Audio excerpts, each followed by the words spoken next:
సామాజిక అసమానతలకు వ్యతిరేకంగా షడ్రక స్ఫూర్తితో ఉద్యమిద్దాం. ఎండి ఆనందబాబు, కేవీపీఎస్ జిల్లా ప్రధాన కార్యదర్శి.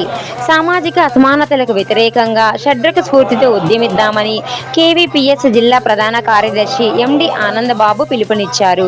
ఆదివారం కర్నూలు నగరంలోని బుధవారపేటలో ఉన్న కేవీపీఎస్ జిల్లా కార్యాలయంలో కర్నూలు జిల్లా సామాజిక ఉద్యమ నిర్మాత కామ్రేడ్ షడ్రక్ 4వ వర్ధంతి కార్యక్రమాన్ని కేవీపీఎస్ ఓల్డ్ సిటీ కార్యదర్శి ఆంధ్ర గురుస్వామి అధ్యక్షతన నిర్వహించారు.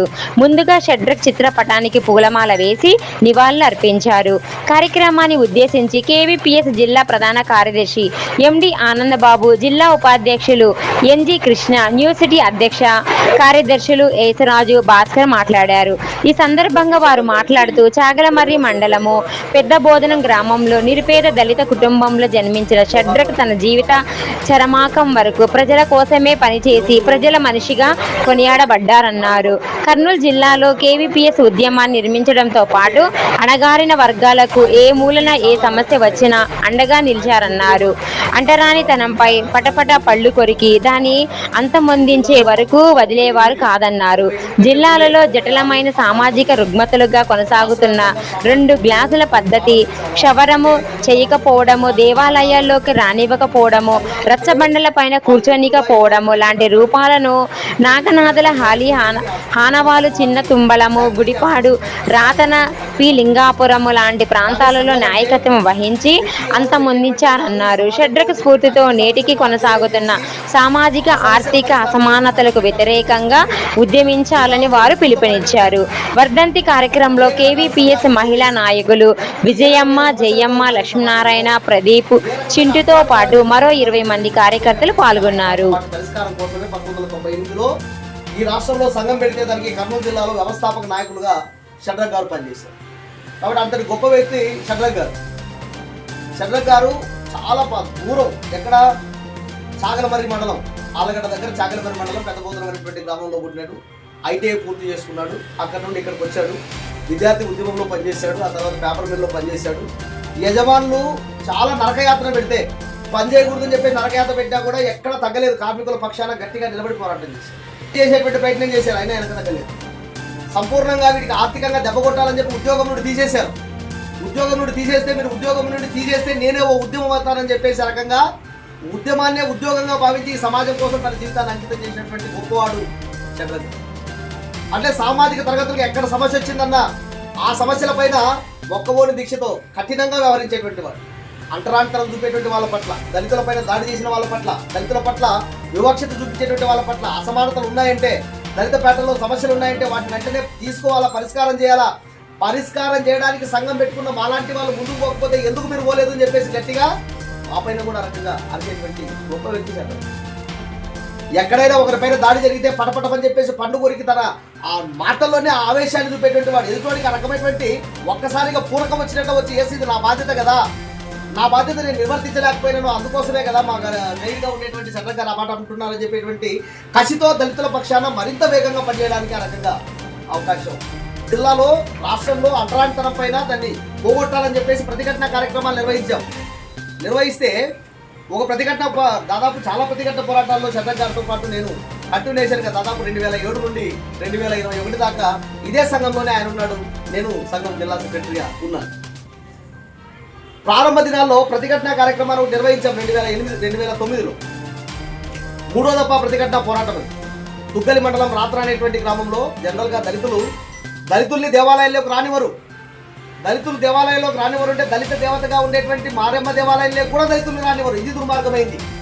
దళితులు మిగతా వాళ్ళ దేవాలయాలకు రానివ్వరు అంటే సరే, మారెమ్మ దేవాలయంలో కూడా రాని ఆ దేవాలయం దగ్గర పోయి ప్రతిఘటన సందర్భంగా వాళ్ళు ఏం చేసేటువంటి పరిస్థితి లేక, సరే మేమే మిమ్మల్ని కాయ కొట్టుకొని పోమని చెప్పట్లేదు, వచ్చి మీరు కాయ కొట్టండి అని చెప్పేసి కట్టపైకి ఎక్కడిచ్చినారు. ఎందుకంటే వచ్చేటువంటి సమూహాన్ని చూసి భయపడి. అయితే షడ్రక్ గారు అక్కడితో ఊకోలేదు. నా జాతిని లోపలికి రానిచ్చేటువంటి పరిస్థితి లేదు కదా, నేను పోతే కదా నన్ను చూసి కదా మిగతా వాళ్ళంతా రకంగా చైతన్యమై లోపలికి పోయేది అని చెప్పేసి, నేను ఇక్కడ టెంకాయ కొట్టడం కాదు, నాకు దేవత అంటే అత్యంత ప్రేమ, కాబట్టి నేను లోపల పోయి టెంకాయ కొడతానని చెప్పేసి గర్భగుడిలోకి పోయి ఆ రకంగా టెంకాయ కొట్టి మిగతా వాళ్ళ మనసులో ఆ రకంగా చూరగొని ఎస్ ఈ వివక్షతని ఈ రూపంలోనే ప్రతిఘటన చేయాలని చెప్పేసి మిగతా వాళ్ళ సిద్ధం చేసినటువంటి వ్యక్తి. అక్కడే మా రాష్ట్రంలోనే ఇంకో ఆంజనేయ స్వామి దేవాలయం ఉండింది. ఆ దేవాలయంలో ప్రవేశం చేసి వచ్చిన తర్వాత అప్పుడేమనలేదు పెద్దందారులు, కానీ వీళ్ళంతా బయటకు వచ్చిన తర్వాత దాన్ని మేము శుద్ధి చేసే కార్యక్రమం చేస్తామని చెప్పేసి మిగతా పశువుల మూత్రంతో దాన్ని శుద్ధి చేసి మనిషి పోతే బయలుపడుతుంది, పశువుల మూత్రంతో దాన్ని శుద్ధి చేస్తామని చెప్పేసి ఆ రకంగా కడిగేసే ప్రయత్నం చేశారు. వెంటనే మాకు ఫోన్ వచ్చింది, సార్ ఇదే రకంగా మీరు వచ్చిన తర్వాత శుద్ధి చేశారు అని చెప్పేసి చెప్తే వాళ్ళు శుద్ధి చేశారా, మీరు మళ్ళా తిరిగి లోపలికి పోండి, వాళ్ళు ఎన్నిసార్లు శుద్ధి చేస్తారో తెలుస్తుంది, ఎన్నిసార్లు కడుగుతారో తెలుస్తుంది.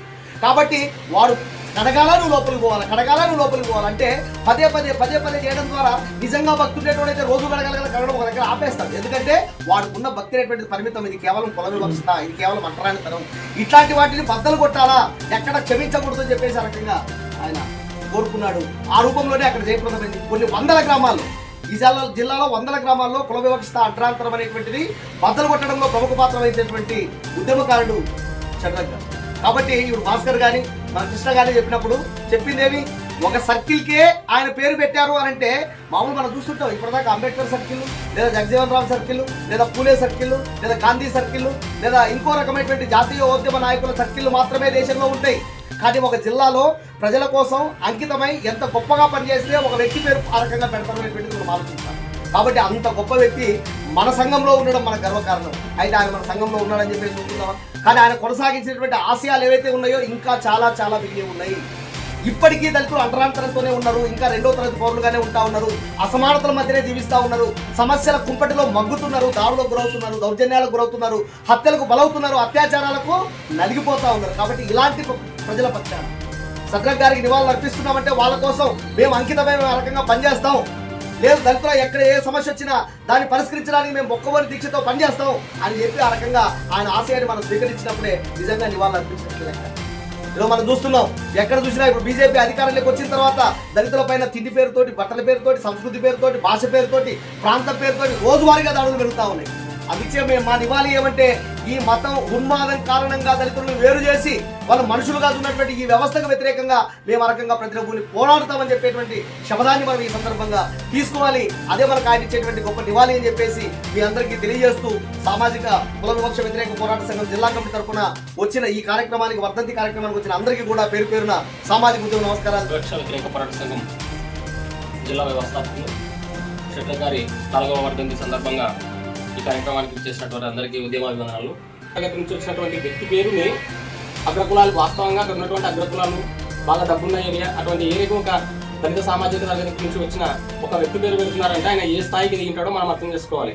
ఎందుకంటే సామాన్యంగా దళితులైన వాడు ఏ స్థాయిలో ఉన్నా వివక్షతకు గురవుతుంటాడు. మళ్ళీ అటువంటి వివక్షతకు గురయ్యేటువంటి వ్యక్తుల పేరు పెట్టడానికి అక్కడ ఉన్నటువంటి వ్యక్తులను ఏ విధంగా ఆయన కలుపుకొని పోయి ఉంటాడు, ఏ రకంగా ఆయన పోరాటాలు చేసి ఉంటాడు, మనం అవన్నీ దృష్టిలో ఉంచు. మరి కుల వివక్షత పైన చేసినటువంటి ఉద్యమాలు కానీ ఈ ఉద్యమాలన్నింటినీ ఆయన ఇచ్చినటువంటి ఏదైతే మార్గం ఉందో ఆ మార్గం ద్వారా మనం పోవాలి. అలాగే కుల వివక్ష వ్యతిరేక పోరాట సంఘం తీసుకున్నటువంటి ఆత్మగౌరవం, సమానత్వం, కుల నిర్మూలన అనే దానిపైన సార్లు చూపించినటువంటి దారిలో మనం వెళ్తూ షడ్రగ్ గారి ఆశయాలను మనందరం కొనసాగించి సాధించాలని కోరుకుంటూ ఇలాంటి అవకాశం ఇచ్చిన అందరికీ ధన్యవాదాలు తెలియజేస్తూ, కుల వివక్షత వ్యతిరేక పోరాట సంఘానికి అనేక రూపాలలో ఆయన సహకారం రూపుమాపాలని, అంతరాంతరాన్ని రూపుమాపాలని అనేక రూపాల్లో పోరాటాలు చేసి ఈ కుల వివక్ష వ్యతిరేక పోరాట సంఘం ఆయన గీటుగా నడపాలని చెప్పేసి చేసినటువంటి వ్యక్తి కాబట్టి ఆయనది 4వ వర్ధంతి ఈరోజు ఈ మన కేవీపీ జిల్లా కార్యాలయంలో జరుపుకుంటున్నాం. ఎందుకంటే ఆయనలో ఒక అందరిలోని కలుపుకొని పోయే గుణం ఉన్న వ్యక్తి, అంతరాన్ని రూపుమాపాలని చెప్పేసి ఏదైతే కుల వివక్షత వ్యతిరేక పోరాట సంఘం ఉందో మన కేవీపీఎస్గా దానికి కరెక్ట్గా ఫాలో అయ్యి ఈ రకంగా ఉండాలని చెప్పేసి ఎక్కడ ఉన్నా కూడా ఎవరినైనా కూడా ఎప్పుడు వచ్చినా కూడా ఇప్పుడు ఈరోజు మనల్ని ఎప్పుడు ఒకసారి పరిచయం చేసుకునే వ్యక్తి అయినా పరిచయం చేసుకున్నాక రెండోసారికి కూర్చున్నాడంటే ఆయనతో నేను చాలా కాలంగా కూడా ఉండి ఆయనతో కూర్చొని మాట్లాడినాను కాబట్టి కూర్చున్నాను. ఎందుకంటే ఒకసారి కూర్చున్నామంటే ముందుగా ఆయనకు వచ్చేది, నీకు పెళ్ళి అయిందా, నీ పిల్లలు ఎంతమంది, నీ పిల్లలు ఏం చదువుకుంటున్నారు, నీ పిల్లలు బాగా చదువుకుంటున్నారా, ఏదైనా నీ ఆర్థికంగా ఇబ్బంది ఉందా, ఆ రకంగా మన వాళ్ళని అడిగి ఖచ్చితంగా ఎప్పటికప్పుడుగా తెలుసుకొని ఏదైనా ఈరోజు చెప్తే మరుసటి రోజు కూడా అట్లా ముందు చెప్పి ఖచ్చితంగా వేరే వాళ్ళతో ఎవరు అవుతుందో అటువంటి అలా అవుతుంది. నీ చదువులో నీ పిల్లలకి ఏదైనా ఇబ్బంది ఉందంటే కూడా నువ్వు ఖచ్చితంగా మధ్య చేస్తే ఆ రోజు అడిగితే ఈరోజు అడిగినావు కదా బుక్లో కదా అంకాల నేను చెప్పినాను పిల్లలకి తీసుకొని సార్ అట్లా ఆ రకంగా పనిచేసి ప్రతి ఒక్కరు కూడా జిల్లా మొత్తం పనిచేసినాడు. జిల్లా నుండి రాష్ట్ర స్థాయికి ఎదిగినాడు. ఆయన కేవీపీఎస్ చేసినటువంటి ఆయన జిల్లాలో కేవీపీఎస్ స్థాపించడంలో ముఖ్య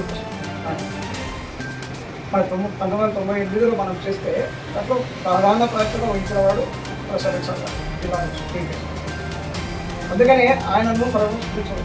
ఈరోజు ఉదయం వాటర్స్ రాజధాని ఆయన పద్ధతి సభకు వివిధ రాజకీయ పక్ష ప్రతినిధులందరూ అక్కడ వచ్చారు.